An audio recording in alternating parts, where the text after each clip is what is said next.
Es el rumbo de la mañana a las 7 en punto, 55 minutos después que el ingeniero Carlos Peña abriera el rumbo del país a las 6 a través de Telefuturo Canal 23 y de Rumba 98.5, así como Premium 101.1 para todo el Cibao. Tomamos el bastón de relevo y el equipo completo hasta las 10:30. Hoy 26 de mayo. 26 de mayo. Una fecha negra en la política nacional. La desaparición de Narciso González, Narcisazo. 26 de mayo. Triste. Desaparecido para siempre en los últimos aletazos del balaguerismo asesino de los 22 años.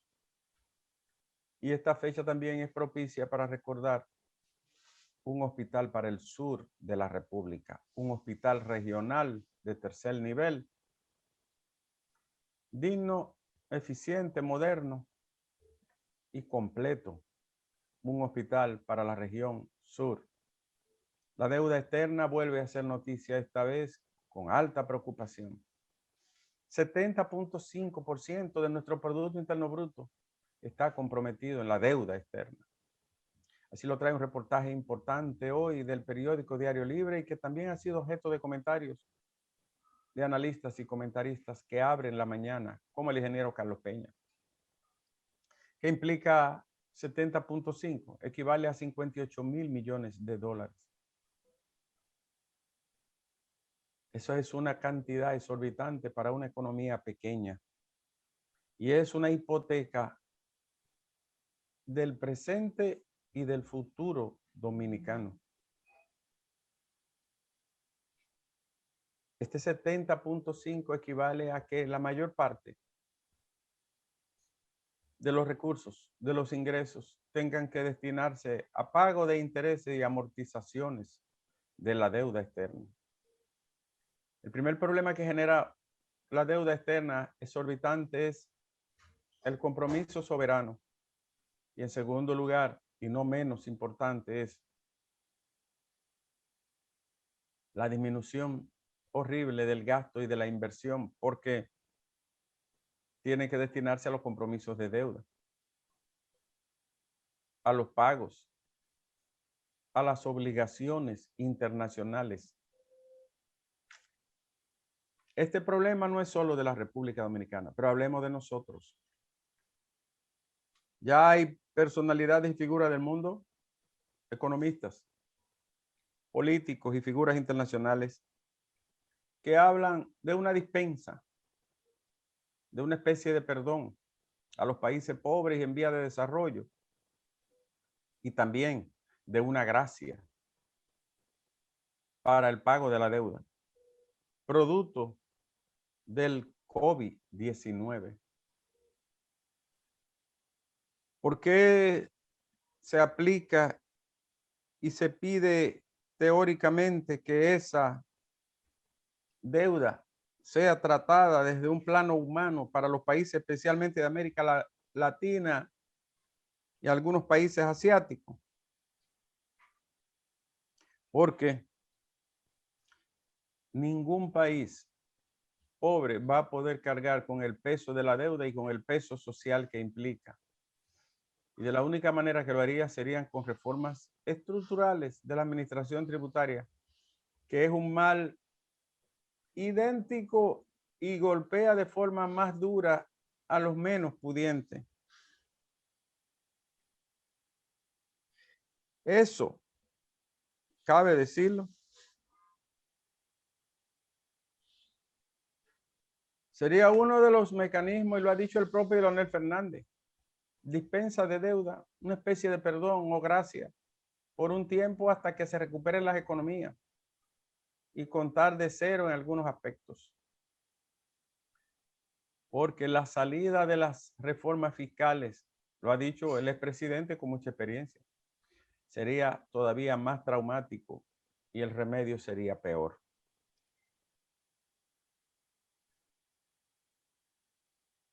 Ahora bien,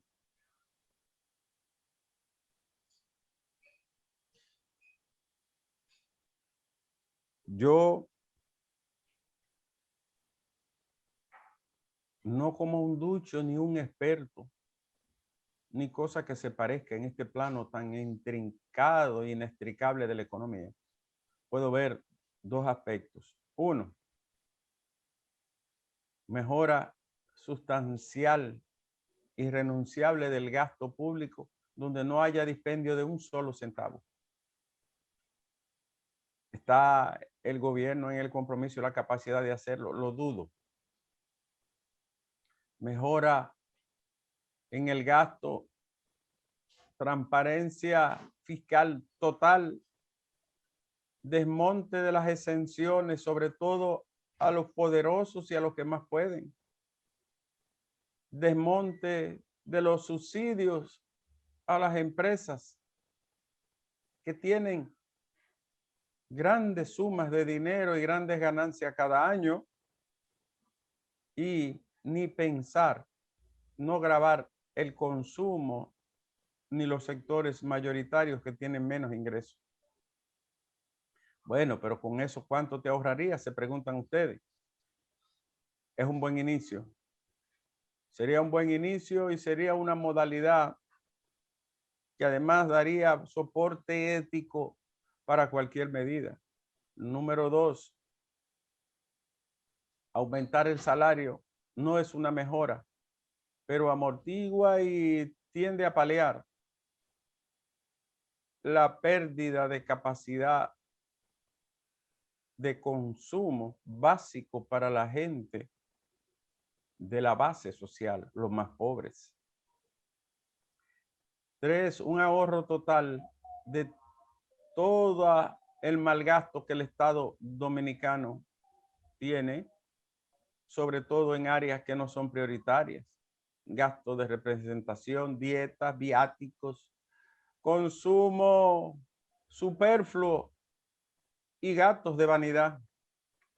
Cuatro, eliminación total de todos los privilegios en la administración pública, empezando por el primer poder del Estado, el odioso, el detestable barril, coral, coralito, corralito y todas las desgracias que el Congreso de la República tiene a manera de privilegio y pago subterráneo a legisladores, como si fueran personas de primera categoría y los otros de tercera.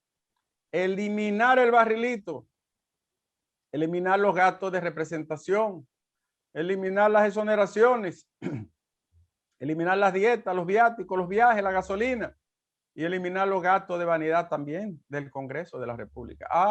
Eso sería un mensaje sumamente alentador, pero ¿están en disposición esos señores de aceptar eso? No lo creo, si están refunfuñando desde hace tiempo. Muchos de los cuales eran prohombres en la oposición criticando el barril y las desgracias, las suciedades disfrazadas de privilegio.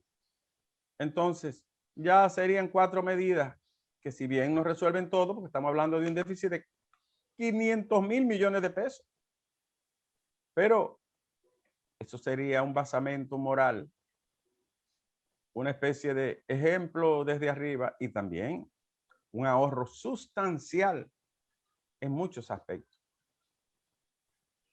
En ese mismo orden, la eliminación de toda publicidad insustancial, innecesaria, que no conduce más que a loas y cobas de ministros funcionarios del propio Palacio. Terminar con esas loas y esas cobas trujillistas que no tienen ningún sentido, ni valor, ni justificación. Y en ese orden, cabrían otras medidas como, y estas sí que son duras, gravar las riquezas suntuarias. Ajá. ¿Y qué son las riquezas suntuarias? Los grandes bienes inertes, las grandes propiedades, las grandes tenencias, las grandes riquezas y las grandes ganancias de los grandes poderosos del país, que son el 1% de la población, no llegan al 2%. Y entonces, ¿cómo se grabarían esas riquezas suntuarias? Por ejemplo, grandes cantidades de terrenos, propiedades grandes, yates inmensos, barcos, puertos de lujo. pues se haría de forma acordada y proporcional. Incluso pudiera establecerse de forma provisional por un tiempo, igual que algunas de las medidas de ahorro. Bueno, ¿y a cuánto conllevaría eso? No sé cuánto sería la masa. ¿Alcanzarían 3, 4, 5, 10 mil millones? Probablemente. La número 6 sería reforzar la inversión en las áreas prioritarias, no abandonar nunca salud. Número 1, educación. Número 2, y alimentación, especialmente de los desposeídos. Enfocar en esas áreas la mayor parte de la masa económica que maneja el Estado Nacional. Hay muchas otras medidas. Por ejemplo, una mirada a la seguridad social. Una mirada a la seguridad social y ese enorme patrimonio de más de 560 mil millones de pesos, muchos de los cuales están depositados en títulos y certificados en bancos de la nación. Cómo reconvertir y cómo reutilizar o retribuir desde esa masa de dinero a una economía muy golpeada. El número 7 sería solicitar a los órganos internacionales de manera formal una dispensa, un aplazamiento de los pagos tanto de los intereses como las amortizaciones de las deudas que son ingentes y que están en nuestras narices. Y que esto sea, este último punto o medida sea un acuerdo para todos los países del continente, porque todos están golpeados, todos están en déficit y todos han recurrido al endeudamiento. Y el número 8, que no es el menos importante, recuperar lo robado, recuperar lo saqueado, las grandes tierras del SEA, las grandes propiedades, el dinero invertido de forma ilícita, el dinero lavado por la corrupción, el dinero de los que se llevaron en las uñas parte de los recursos que debieran de ser utilizados en las áreas prioritarias del desarrollo. ¿Y a cuánto equivale ese dinero? No lo sé. Pero ese dinero sería también un aliciente y una muestra de empeño por la transparencia y por término de la impunidad. Ese dinero de los robados tiene un valor ético y simbólico tan alto como cualquier otra masa de dinero. Pero yo no sé en qué está la comisión de los abogados que designaron para recuperar los robados. ¿Dónde está? ¿Qué han hecho? ¿Cuántos están investigando? ¿Cuántos capitales han ubicado? ¿Cuántos bienes tienen ya seleccionados en sus investigaciones y trabajos? No lo conozco. No lo sé. Yo no sé si ustedes lo saben, pero yo no lo sé. Y estoy hablando de esas medidas ligeras, sin ser un técnico, con el permiso de los especialistas y con la anuencia del derecho a la opinión, pero muchas de esas medidas y otras que no tengo dominio, se me escapan, pueden ser combinadas. Lo primero que tiene que haber es un gobierno que demuestra de transparencia, de honestidad total, honestidad completa y de gasto racional y enfocado en los puntos nodales, vertebrales del desarrollo de la nación. Entonces pudiéramos hablar de un pacto, de un acuerdo, no para agravar a los pobres, no para agravar a los que menos pueden, no para agravar a los desheredados, no para agravar a los que tienen menos ingresos y ganan 3 cheles. No, que por primera vez se reestructure el área tributaria, penalizando a los que pueden pagar y a los que más ganan. ¿Estaría en disposición el gobierno de hacerlo? Un gobierno que tiene una tendencia, como diría el gran teórico Peter Drucker, una tendencia empresarial y que Domingo califica aquí de gobierno empresarial. Una tendencia muy socorrida en América Latina, que en algunos casos ha sido catastrófica en el manejo de lo público. ¿Estaría el gobierno en la disposición de asumirlo, entre otras medidas? Repito que no contemplo o que se me escapan. Eso habría que verlo. Lo cierto es que la economía está golpeada, seriamente golpeada. Los ingresos se han caído y las actividades fundamentales que generan ingresos al Estado, como el turismo, las inversiones, la zona franca, la industria, las exportaciones y solo las remesas han quedado en pie. Son medidas valientes y muchas de las cuales requieren consenso y discusión. Claro que sí. Esperemos, pero lo cierto es que es altamente preocupante el nivel de deuda y la caída de los ingresos. Y por lo tanto es una combinación nada halagüeña ni de perspectivas claras para el futuro del país, el futuro inmediato. Pero no todo es deuda y problemas económicos. El toque de queda iniciará a las 5. El toque de queda será hasta las 5.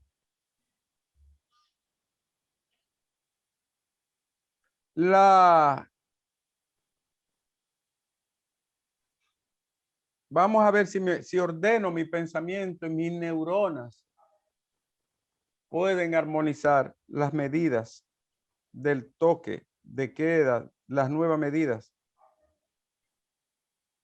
Aquí están. De 8 de la noche a 5 de la mañana. Ya lo saben, no pase de las 8 de la noche andando por ahí en Teteo ni en Bemberria, porque el toque de queda es a las 8 de la noche y el horario se va a extender por 2 semanas en el Gran Santo Domingo. Una medida pertinente, a mi modo de ver.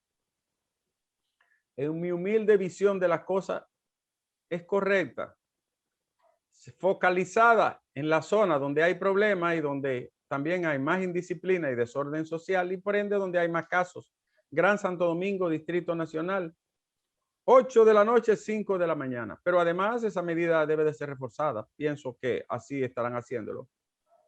Un amplio programa de vacunación y convencimiento a gente joven que no quiere vacunarse. Señores, hasta ayer, el 88.3% de las personas ingresadas en cuidados intensivos tienen menos de 50 años y no se han vacunado, no tienen ninguna de las dos. Repito, 88% de los ingresados en UCI, menos de 50 años y ninguna vacuna.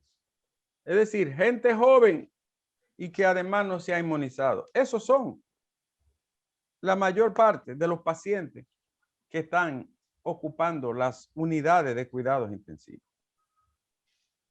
Leonel Fernández dijo ayer en un artículo que acostumbra a publicar en el Listín Diario que si América Latina realiza reformas fiscales injustas, ardería en llamas. Y yo creo que tiene razón el expresidente. Ya lo dije. Cuidado, cuidadito con las reformas sobre las espaldas de los que siempre tienen que recibir los latigazos tradicionales, los pobres de la patria y la clase media de medianos ingresos. Y, señores, Johnny Portorreal y 4 personas más. Orden de prisión por el fraude y la estafa de la familia Rosario. ¿Pero cuánto se esperó para eso? Esa gente tiene como 6 años. Para aquí y para allá. Cargando con esos infelices en la calle. Haciendo marchas y protestas infundadas y en el aire sobre una riqueza que no existe más que en el inconsciente de los que creyeron ese sortilegio y engaño. La familia Rosario y su riqueza tendrán que concurrir, por lo menos sus cabezas, a la justicia dominicana. Era hora y era tiempo de que eso se esclareciera en justicia. ¿Dónde están los cuartos? Pero por Dios. Pero todavía ayer me dijo una persona licenciada en una rama importante del saber. Todavía ayer me dijo una persona que si un chip cabe en una jeringuilla de inyectar la vacuna. Me lo preguntó una experta en el área de marketing. Me dijo, Nieves, ¿cabe un chip en esa agujita tan chiquita. Yo dije, el chi solo cabe en tu cerebro, no cabe en una aguja. Dios, Dios, Dios, apiádate de nosotros. 1 millón de vacunas Sinovac llegó ayer desde la China, 1 millón más. Hasta ahora China ha suplido el 92% de la vacuna que se han puesto y que se han aplicado en la República Dominicana, 92%.